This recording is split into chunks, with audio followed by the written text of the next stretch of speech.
Oompa Loompa Doopa Dee Doo.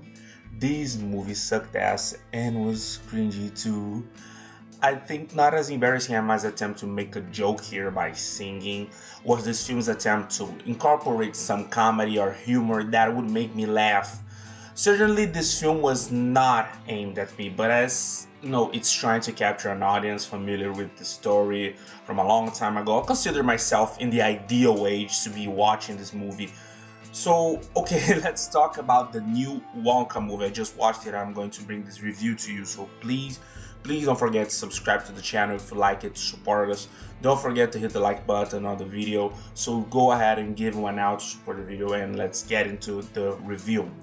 If you're around the same age as me, I'm 23 or older, you've probably come across some versions of Charlie and the Chocolate Factory in your life. I'll be honest, I saw the first film when I was about 6 years old, so I don't remember anything. However, the second film starring Johnny Depp was truly one of the few adaptations of an already iconic film that really worked. What always attracted people to watch these films was the fantastical chocolate-making universe depicted in the movie, but I believe that truly elevated these films, turning them into cinema icons, was the charisma of Johnny Depp portraying Wonka. Depp is arguably one of the most versatile actors in cinema, bringing completely unique characters to life. His fantastic performance as Wonka, a character already beloved from the original version, added a different twist that people loved. Of course, the current film will be different, especially because contemporary films aimed at a younger audience won't have the darker visual tone that the earlier films had.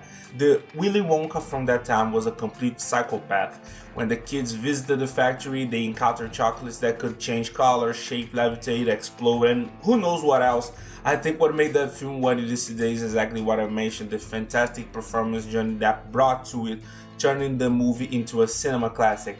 And now, with this Hollywood trend of trying to bring old movies into a modern look with this, with new actors and a new story, they attempted not just a new Chocolate Factory film, but rather an origin story for this character. Unfortunately, they picked, I won't say this actor is terrible, but he's not ready for certain roles yet. I don't know if it was a script, the direction, the acting, or all of those three together, but Timothee Chalamet didn't convince for a single moment.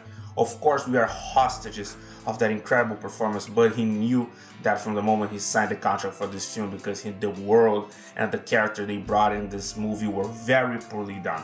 In my opinion, by giving him too much focus, it made the film itself bad. Sure, take your kid, they will probably enjoy the film as the visual effects are fantastic as well. However, what I think will surprise many people watching the film is the magical universe that exists. In the previous film, it was subtly done, and we didn't pay much attention to those details or just ignore that. Oompa Loompas simply don't exist. They wanted to bring this to the film and basically tell a story about how he created these chocolates or something similar, but when I looked at the idea, I found it incredible. However, when they executed in the film, it turned out very poorly. I think this film deserves a 6 at best. These are some good aspects, but the way they told the story and the lead actor's lack of conviction, combined with moments of creative lapse, made the film tiresome. So stick around to the end of the video to better understand my complete breakdown of the film with, of course, spoilers. So let's first focus on the overall story of the film. The story changes first with his origin. In Johnny Depp's film, his father was a dentist or something, and he simply leaves home to sell chocolate. In this one, they add death to the character, making him the son of a woman who lovingly makes chocolate, becoming a special reason for the chocolate to be incredible. It doesn't make sense though, considering he uses magical ingredients like strange insects that make you float and giraffe milk, while making it with love, and it's wonderful. Using these ingredients might make it easier. He arrives in the city where they make the best chocolate, and he faces two enemies: the hostel where he stays, run by the incredible Olivia Colman, who unfortunately got stuck with this horrible role despite being one of the most talented actresses today. They run a scam keeping hostages inside their hotel, and these people later help Wonka escape and sell his chocolate to eventually pay their debts of the captives. The second enemies are the chocolate production monopoly in the city, which was somewhat interesting until the end, where they try to drown Wonka and his friend in chocolate because they are evil. I excuse you nowadays seeing these characters just being bad because they are villains. Sorry folks, I think cinema has evolved so that we can have better characters even in children's movies. I think when I saw Olivia Colman's performance, I realized there might be a significant issue perhaps in the direction of the script where it comes to guiding these actors. Her role was horrendous, and I experienced secondhand embarrassment throughout the entire film. The performances were unbelievably caricatured to the point of becoming pathetic. Of course, for a child they might not care, but since it's a family film, I believe they also want the place for an older audience familiar with the world of Charlie and the Chocolate Factory.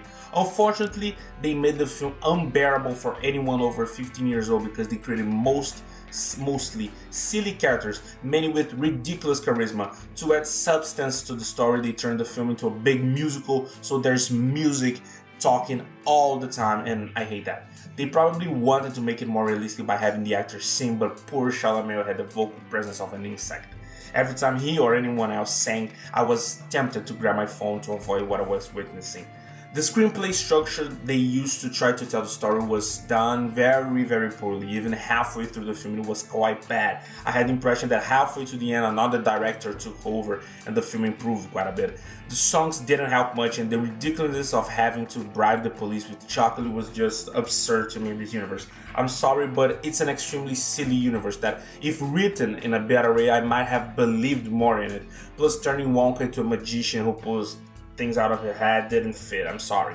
But again, the film does have some really good aspects. The visual style is quite appealing, with beautiful colors and creativity in the chocolate production, which was well executed. If there were more of that, the film would be more enjoyable. However, I think they focused too much on Wonka's interaction with his friends and it turned out poorly. Man, when they had that song about washing clothes, I literally almost committed a hate crime inside the theater. But what made me the most disappointed was that the best thing in the film, in my opinion, appeared too little. Hugh Grant as the Oompa Loompa. Man, he was perfect. He was just perfect. Every moment he was on screen was incredible. I think they wrote that role with him in mind because his charisma is just unbelievable. He steals the scene every time he's involved, and even his motivation to find Wonka is quite convincing. Honestly, he was the best thing about this film besides his visual effects being perfect, giving the feeling that he actually existed. Now let's try to wrap it up with a brief discussion about our dear Timothee Chalamet. One of the reasons I wanted to watch this film is firstly to make this video, and secondly my girlfriend loves him, and I unfortunately can't blame her. She's right because he is handsome.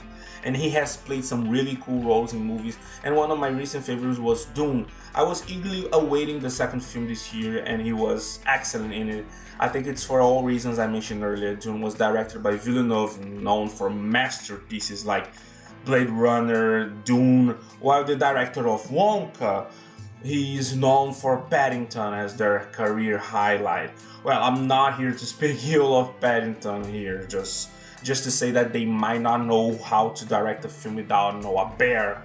The script also had several inconsistencies, and even if you're not making a film for super intelligent adults, you don't have to make a mess. I think Chalamet wanted to portray a certain type of character that just didn't work. He had moments where he seemed a bit crazy, and then he seemed a bit spacey. If you're not an actor with the knack for comedy where you can seamlessly switch between personalities and generally make us find you especially funny, it's challenging to bring any reality to the film when you are the main character. So that's it. This is my review of Wonka. Whether you agree or disagree with what I said, I think most people would disagree with me, unfortunately, but I hope you enjoyed the video. If you have different opinions on me, feel free to share them in the comments. I'll read all of them. Please don't forget to give the video a like. It really helps us. Subscribe to the channel to support us, and I will definitely see you guys on the next video, on the next review. So goodbye and peace.